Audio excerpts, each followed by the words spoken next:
nous avons ainsi réunis à l'occasion de cette toute première conférence sur le thème de la réussite professionnelle et de l'indépendance financière. Je remercie à ce titre la mairie de Cologne pour la mise à disposition de cette salle de réception et chacun d'entre vous pour avoir ainsi fait le déplacement.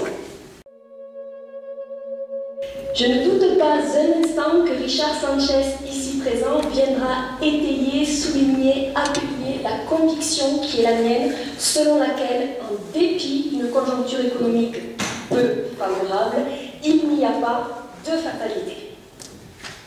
Attention, petit rideau, effet de style. J'ai travaillé dur. Alors tout cela pour vous dire, mesdames et messieurs, que vous vous demandez sans doute quelle est ma légitimité à aborder un tel sujet. Eh bien, c'est justifié. Pour celles et ceux qui ne me connaissent pas, je m'appelle Cindy Trier, je suis gérante et fondatrice du cabinet conseil Trampoline Carrière, et mon travail consiste à accompagner toute personne impliquée, motivée, déterminée à relever le défi de l'emploi et tout dirigeant à accompagner ses équipes en poste. Il va de soi que ce soir, dans mon discours, il ne sera pas question de vous dire que tout va bien dans le meilleur des mondes, qu'il suffit de claquer les doigts pour retrouver un emploi ou de croire en son projet professionnel. Pour autant, je suis convaincue, et je vais essayer d'en faire la démonstration, que si l'on se donne les moyens, si l'on maîtrise les tenants et les aboutissants, si l'on comprend les rouages du processus de recrutement, alors oui, il est possible de faire la différence, oui, il est possible de sortir du lot et de se démarquer. Il va de soi que je me dois dans un premier temps d'être transparente et de me présenter de la manière la plus concise et la plus claire possible la conjoncture économique actuelle qui n'est pas effectivement des plus probantes, à savoir que d'après les organismes statistiques tels que l'OCDE, tels que l'INSEE, il semblerait qu'au mois de juin 2015, 10,6% de la population française soit confrontée au chômage. Vous vous demandez également sans doute quelle est l'une des publics les plus touchés par le chômage. Eh bien, ce sont les seniors, âgés entre 55 et 64 ans, lesquels y sont touchés à hauteur de 7,7% en moyenne. Enfin, si l'on se devait de décerner la triste palme du public qui est le plus confronté au chômage aujourd'hui, ce sont les jeunes de moins de 25 ans qui sont touchés à hauteur de 24%.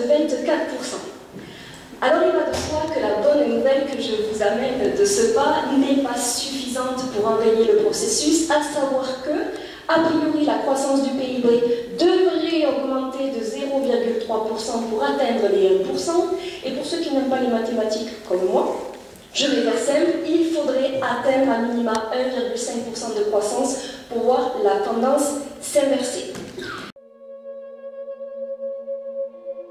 Lorsque l'on recherche du travail, lorsque l'on est porteur de projet, que l'on cherche à développer son entreprise, il faut bien souvent en référer à un CV. Et effectivement, je ne vous apprends rien, ce support A4 il est extrêmement précieux. Mais attention, attention dans la mesure où nous devons avoir à l'esprit que moins de 8 secondes sont nécessaires au recruteur ou à l'employeur pour décider de s'il va lire ou pas le document. Ce qui signifie qu'il y a d'ores et déjà une présélection au regard de l'esthétique, de la présentation, de la lisibilité, de la clarté de votre CV. Et si vous en venez à passer cette première étape, alors c'est tout bénéfique. Pourquoi? Parce que vous aurez le privilège de vous raccorder entre 30 secondes et 50 secondes pour que votre CV soit lu de manière transversale. Il est nécessaire d'en passer par des termes percutants, des termes étayés, concis, précis. La dynamique doit être extrêmement poussée et pensée au regard de votre projet personnel. Pourquoi? Tout simplement parce que il ne faut pas compter sur notre lettre de motivation pour venir sauver la mise, dans la mesure où nous estimons aujourd'hui à seulement une lettre de motivation sur 2 qui serait lue par les employeurs. Je ne suis pas en train de jeter la pierre aux employeurs, tout simplement parce que pour avoir recruté pendant plusieurs années, pour que ce soit également mon quotidien aujourd'hui, nous recevons par trop des documents qui ont été copiés-collés et qui n'apportent pas la valeur ajoutée requise. Si jamais votre lettre de motivation venez à reprendre les termes clés de votre CV, on serait alors dans la redondance et pas dans l'apport d'informations complémentaires. Si l'on en vient à postuler sur des bases de données extrêmement utiles, telles qu'Indeed, l'APEC, Cadre Emploi, Pôle Emploi, ici présent et je vous en remercie d'ailleurs, il faut savoir que vous serez confronté à pas moins de 219 candidats qui auront postulé sur le même poste que vous. Alors, cette statistique, elle fait un petit peu froid dans le dos, si ce n'est que, si l'on a en amont réfléchi à son projet, si l'on a parfaitement défini les raisons pour lesquelles on a postulé dans l'entreprise, si l'on est convaincu de la valeur ajoutée et de l'adéquation, alors seulement 10 candidatures auront en moyenne fait ce travail préalable. Et en ce sens, lorsque l'on sait qu'un recruteur en moyenne accorde entre 5 et 6 entretiens avant d'arrêter son choix, alors le prorata n'est plus de 1 sur 219. Le prorata, il est de 1 chance sur 2. Il y a dans cette salle des personnes qui sont issues de différentes générations et c'est extrêmement enrichissant puisque le fait du public est très hétéroclite. Je tiens à préciser que lorsque l'on postule, lorsque l'on recherche du travail, de la même manière que lorsque l'on démarche des clients, que l'on est chef d'entreprise, nous devons savoir qu'il y a la possibilité, effectivement, d'en référer aux réseaux sociaux. Certains y sont plus ou moins réfractaires. Ce soir, je n'aurai pas le parti pris de vous dire qu'il faut ou pas le faire. Je voudrais simplement vous présenter là encore quelques données clés qui devraient en tout cas porter à réflexion. La première des choses que je souhaite vous dire, c'est qu'aujourd'hui, on estime à 54% des recruteurs qui iraient jeter un coup d'œil sur Twitter pour évaluer la pertinence des informations que vous communiquez sur le sujet. Pas moins de 66% ont la curiosité d'aller jeter un coup d'œil sur votre profil Facebook. Et enfin, et je pense que ça porte effectivement à réflexion, 93% d'entre eux vont aller chercher des informations complémentaires à votre CV en allant jeter un coup d'œil sur vos profils via Viadeo ou LinkedIn. Alors je ne suis pas en train de vous dire qu'il faut ou pas le faire, je suis en train de vous dire qu'effectivement plus d'1 recruteur sur 2 a la curiosité d'utiliser ces supports complémentaires. Il n'en demeure pas moins que si jamais vous optez pour l'utilisation de ces réseaux sociaux, il est primordial d'avoir à l'esprit qu'il y a des règles à respecter, sans quoi on tomberait dans des pièges qui nous desserviront très rapidement. La première des choses, et c'est celle que l'on a tendance bien souvent à faire, c'est de compléter son profil en moins de 10 minutes. Si tel est le cas, réfléchissons aux informations que nous avons implémentées. Nous aurons identifié le poste que nous recherchons, ou le poste actuel, nous aurons ajouté les dates de nos missions respectives, peut-être l'intitulé de nos métiers. Bien souvent, et nous le savons, les intitulés contractuels diffèrent de la variété des tâches qui vous ont été allouées et de fait ne mettent pas en valeur la pertinence de vos profils. La deuxième chose, elle coule de source, mais on tombe souvent dans le travers de ne pas forcément les remettre à jour. La troisième chose sur laquelle je tiens à insister, c'est la nécessité d'être cohérent. Si vous utilisez la plateforme Viadeo et si vous décidez d'apporter plus de points encore en utilisant la plateforme LinkedIn, utilisez les mêmes termes, les mêmes dates, les mêmes mots-clés, sans quoi le recruteur aura le sentiment, à un moment donné, que vous cherchez peut-être à travestir la réalité, à la modifier, et il ne saura pas forcément sur quel pied danser. Donc soyons vigilants. La deuxième chose un peu risquée, c'est d'utiliser des mots pour des mots et de ne pas forcément avoir réfléchi à quels étaient les mots-clés. Je vous donne un exemple. Si des personnes parmi vous aiment l'événementiel, et si vous inscrivez sur votre CV et que vous l'envoyez sur une plateforme informatique d'une grande entreprise, que vous écrivez organisation de manifestation, et si le mot-clé était coordination de manifestation, votre CV ne remontera pas.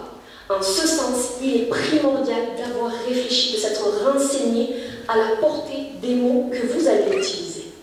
En suivant, l'erreur que l'on fait bien souvent, notamment lorsque l'on n'est pas trop familier de ces supports, c'est de considérer le virtuel comme du virtuel.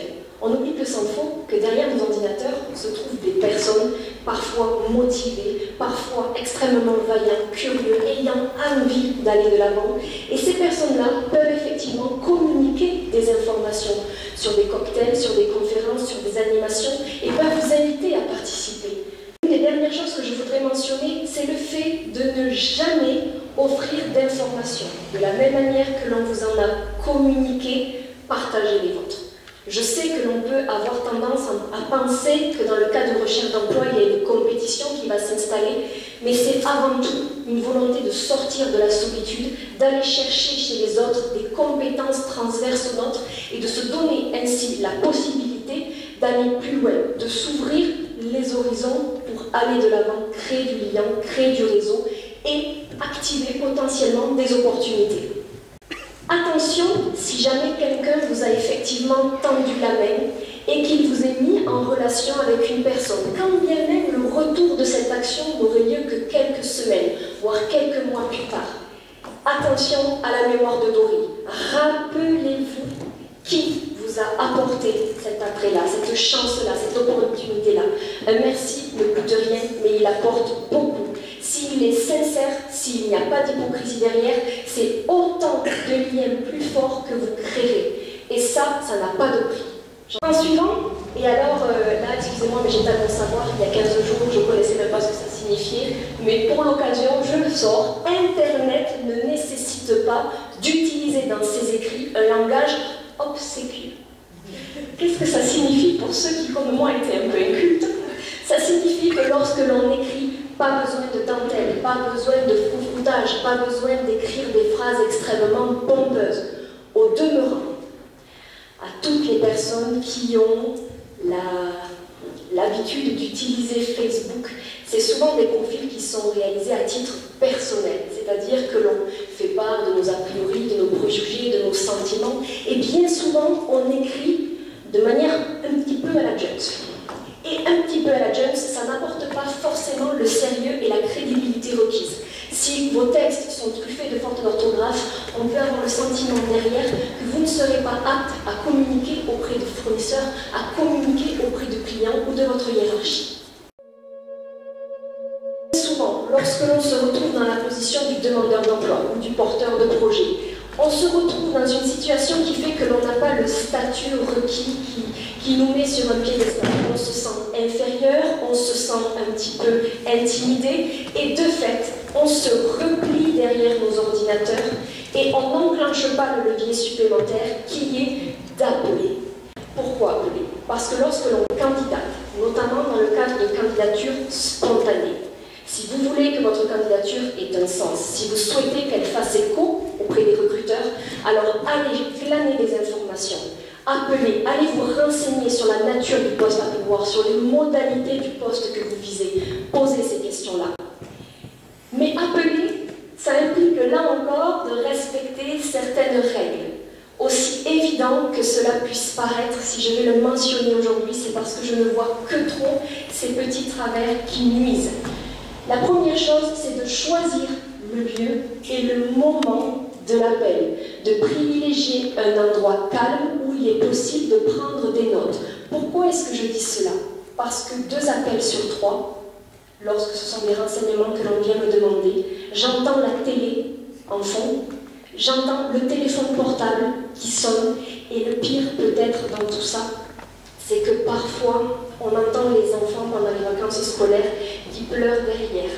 Ceci, notamment pour les mamans, peut vous être préjudiciable parce qu'on aura le sentiment que vous n'avez pas la bulle requise pour pouvoir être maman et professionnelle à la fois. Autre chose, petite astuce, évitons d'appeler les lundis matins, évitons d'appeler les vendredis après-midi. Pourquoi? Tout simplement parce que notamment les vendredis après-midi, non pas qu'on soit fatigué ou qu'on veuille rentrer et partir en week-end, c'est bien souvent qu'il y a des dossiers urgents à boucler et que ce ne sera peut-être pas le moment approprié pour obtenir des renseignements complémentaires. Les heures de déjeuner sont peut-être à bannir également dans la mesure où il est fort probable que vous appeliez votre interlocuteur, qu'il soit dans un lieu public, peut-être dans un restaurant, dans une cantine, que sais-je, il ne sera potentiellement pas devant son ordinateur et son agenda. Il y a peu de chances pour qu'un rendez-vous soit à ce moment-là fixé. Pour celles et ceux qui sont en poste, eh bien écoutez, essayez d'opter pour la petite pause de 10 heures pour aller passer votre appel en question. En suivant, c'est bien beau d'appeler, mais faut-il encore être en mesure de se présenter? Se présenter, ça veut dire le faire de manière claire, le faire de manière extrêmement efficace, de manière lisible. Et pour ce faire, je vous invite à rédiger une trame. Il ne s'agit pas de la prendre par cœur, il s'agit de la tester potentiellement devant un miroir et en suivant de s'exercer avec un proche. Pourquoi? Parce que lorsque l'on s'entraîne en face à face, il y a le rendu visuel. Lorsque l'on parle avec quelqu'un au bout du fil, on ne sait pas tellement quel est son ressenti. Et de fait, quelque chose qui peut vous sembler court va paraître beaucoup plus long au téléphone. Donc, entraînez-vous avec un proche et dès que vous êtes opérationnel, hop, on compose. Parmi les erreurs qu'il convient d'éviter désormais, il serait risqué, et ça vraiment je vous invite à l'éviter, de formuler vos demandes sur le ton de la supplique. S'il vous plaît, j'ai vraiment besoin de ces informations, s'il vous plaît, j'ai vraiment besoin de travail, j'ai vraiment besoin que vous m'aidiez. Là, vous risquez de sortir de votre contexte professionnel et d'appeler, alors pardonnez-moi l'expression, mais de donner le sentiment de faire un peu la charité. Et quand bien même votre recruteur serait empathique, il ne verra là derrière qu'une nécessité de travailler, mais pas une nécessité de travailler avec conviction pour le poste que lui a proposé. C'est là la nuance. Quand je parle de candidature personnalisée, c'est en ce sens qu'il faut le comprendre. En suivant, bien souvent, parce que l'on est timide, parce que l'on est introverti, parce que l'on n'ose pas déranger, on se retrouve confronté à la barrière de la secrétaire. La secrétaire qui nous dit « Ah non, non, monsieur Untel est en réunion. Non, non, je suis désolée, monsieur Untel est en déplacement professionnel. » Et nous, on est un petit peu paniqués, alors qu'est-ce qu'on dit? « Oui, je comprends tout à fait, je rapproche, je rappellerai ultérieurement. » La difficulté, c'est qu'en faisant ceci, on rappellera et on risque de se reconfronter au même blocage. S'il est une chose qu'il faut retenir ce soir, c'est la formulation suivante. C'est de dire à votre interlocuteur, écoutez, pouvez-vous m'indiquer s'il vous plaît le créneau horaire auquel je peux rappeler sans l'importuner? En ce sens, il est beaucoup plus délicat pour l'hôtesse, il est beaucoup plus délicat pour la secrétaire, pardonnez-moi si du coup je le mets au féminin, mais il est beaucoup plus délicat de vous dire, ah non, il est occupé 24 heures sur 24, 7 jours sur 7. Donc, on s'ouvre la possibilité qu'effectivement un créneau nous soit alloué. Et en ce sens, lorsque l'on rappelle, on est d'autant plus légitime, puisque ça a été convenu. On se sent là en position d'un peu plus supériorité et on peut se concentrer pleinement à l'objet de son appel. Enfin, il serait sans aucun doute risqué de ne pas tenir compte des signes d'agacement de votre interlocuteur. Si on est un petit peu bavard, ce que j'ai le sentiment d'être au moment où je vous parle, eh bien, écoutons attentivement l'état d'esprit dans lequel se trouve notre interlocuteur. Il faut pouvoir respecter lui aussi son emploi du temps, ne pas être de trop intrusif. Cette petite phrase que je tiens désormais à vous lire, elle va sans doute faire hérisser le poil de certains. Je vais vous la lire et je vais essayer de l'expliquer en suivant. La personne qui est embauchée n'est pas nécessairement celle qui peut faire le meilleur travail, mais celle qui en connaît le plus sur la manière de se faire embaucher. C'est extrêmement frustrant. Pourquoi? Parce que vous pouvez être la personne la plus impliquée, la plus réactive, la plus prometteuse, la plus diplômée, que sais-je. Le recruteur n'aura aucun moyen potentiel d'évaluer la validité de votre parcours. Alors oui, il est nécessaire d'avoir réfléchi en amont à la nature de votre projet et à l'importance que vous lui conférez. Alors la question qui est l'ordre du jour, c'est de savoir comment relever le défi d'emploi, comment oser la réussite professionnelle. Et bien ici sont retranscrits de manière synthétique les éléments que je vais vous inviter à garder en mémoire, à savoir qu'il convient d'oublier les CV génériques. Nous ne sommes que trop capables, dans les 2 secondes qui suivent la réception du CV, de savoir d'où proviennent les CV. Les plateformes qui nous aident, j'ai énormément de respect pour ces dernières qui font ce qu'elles peuvent avec les moyens dont elles disposent, mais ces outils doivent être des supports à retravailler. Combien de fois ai-je reçu pour un même poste sur mon bureau 4, 5, 6, 8 candidatures n'ayant modifié que les coordonnées. Qu'est-ce que je fais? Ploum, ploum, au bout de 3, ce sera toi. Chante très bien, vous pourriez chanter avec moi. Donc en ce sens-là, c'est important de les utiliser comme support, mais d'aller beaucoup plus loin, de repenser les choses. Et pour celles et ceux qui seraient tentés d'écrire vos CV sur 2 à 3 pages, si c'est quelque chose qui correspond aux critères allemands, aux critères anglophones, voire aux critères des États-Unis, ce n'est pas le cas dans notre culture française. Bien souvent, les hauts dirigeants qui viennent me voir arrivent avec des CV de 2 à 3 pages. Et je leur dis, dans la mesure où 8 secondes, pour vous souvenir de ces statistiques de départ, sont nécessaires pour savoir si l'on a envie de lire ou pas, vous comprenez la logique, et l'on se tire immédiatement une balle dans le pied. Et il est possible, dans la manière de remanier un CV, de ne centraliser les informations que sur une page. Je vous invite à bannir de votre langage la gestuelle de copier-coller des lettres modèles piquées sur Internet. Pourquoi? Parce que si cela part d'un bon sentiment, toutes les personnes qui effectivement n'ont pas eu ces informations communiquées ce soir vont faire la même démarche. En ce sens, là encore, comment savoir ce que vous avez dans les tripes? Comment savoir ce que vous avez dans le ventre? On ne le sait pas. Seuls 1 ou 2 mots vont être modifiés par respect pour l'employeur, ou on va dire au sein de la structure X ou Y, et dans notre lettre de motivation, on écrira dans la structure GWK. Attention aux réponses préformatées lorsque vous êtes reçu en entretien d'embauche. Bien souvent, notre conscience professionnelle nous amène à aller, là encore, piocher des informations sur Internet. Et la difficulté, c'est que quand bien même ces informations sont extrêmement utiles, elles sont lues à tellement grande échelle que pour les recruteurs, il n'y a plus de distinction. Tout le monde va nous dire qu'il est motivé, tout le monde va nous dire qu'il est rigoureux, et dans les défauts, tout le monde va nous dire qu'il est perfectionniste. Je pense que pour beaucoup, ça doit vous parler. Allez chercher des mots beaucoup plus percutants, beaucoup plus prononcés, qui vous ressemblent beaucoup plus. Là, on commencera à voir ce qui se cache derrière le masque du CV. Enfin, attention aux envois groupés.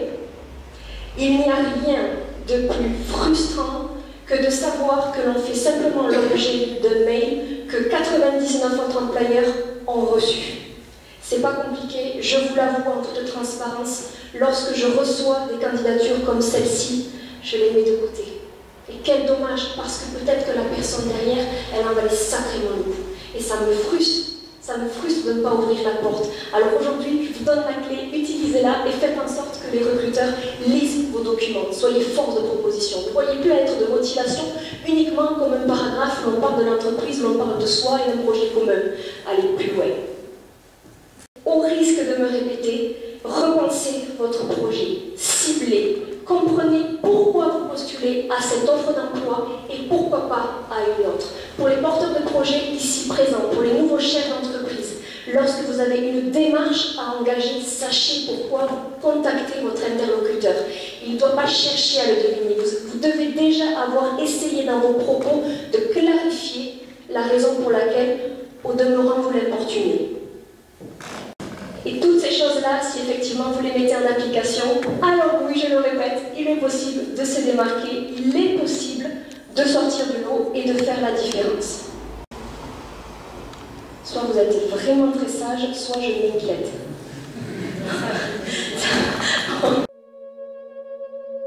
Si je dois vous dire quelque chose, avec la motivation et les 1m62 qui me caractérisent, c'est-à-dire un tout petit bout de femme qui ne paye pas de mine, mais qui fait son possible, eh bien, quoi que vous puissiez rêver de faire, tentez, ayez du courage et de l'audace. Ne vivez pas avec des regrets, ne vous résignez pas. Je n'entends que trop des personnes qui se cachent derrière le fait bien réel que la conjoncture n'est pas bonne, que le chômage il est important. Ça, nous le savons. La question est de savoir si on le subit ou la question est de savoir si on s'arme pour lutter contre. En fait, soyez acteur, soyez moteur de votre réussite. Et s'il est une phrase qui m'a fait méditer il y a peu de temps, c'est celle-ci. Nul n'est plus chanceux que celui qui croit en sa chance. Autrement dit, loin de moi de faire de la philosophie ou de la psychologie ce soir, sans quoi vous allez me carapater et crever les pneus de ma voiture. Je vais simplement vous dire que lorsque l'on communique à son esprit quelque chose de négatif, eh bien quelque part, on se conforte dans le négatif. Et cette image que l'on renvoie aux autres, par conséquent, elle est négative. Et pensez à une chose, et là c'est une spéciale dédicace aux dirigeants qui sont ici présents, beaucoup. Ils ont quitté un CDI, ils ont quitté une sécurité de l'emploi, ils ont mis entre parenthèses leur vie familiale, ils ont investi de l'argent, ils ont essayé de prendre à bras le corps le projet qui était le leur. Si jamais vous prenez le temps de comprendre ce qu'ils vivent, si jamais vous mettez non plus dans la peau d'un salarié, mais d'un potentiel entrepreneur, alors soyez sûr que vous aurez leur attention parce qu'ils se sentiront soutenus. Ils auront le sentiment d'avoir compris, d'avoir à côté d'eux quelqu'un qui a compris leurs difficultés et quelqu'un qui sera alors à même de pouvoir se voir déléguer des tâches qu'ils n'auraient jamais eues au demeurant. Alors, mesdames et messieurs, petit oiseau pour la fin. Là, je vous dis, j'ai travaillé sur la mise en page. Alors voilà, moi je tenais simplement à vous dire que je me dois maintenant de cesser de parler. Je vous suis extrêmement et de tout cœur reconnaissante que pour cette première, vous ayez été aussi nombreux à répondre et à venir, pour certaines de Montauban, à venir de l'autre côté du Gers, à venir de Toulouse. Je vous souhaite toute la réussite du monde et je ne peux manquer désormais de céder le micro à Richard Sanchez pour la seconde partie de cette conférence.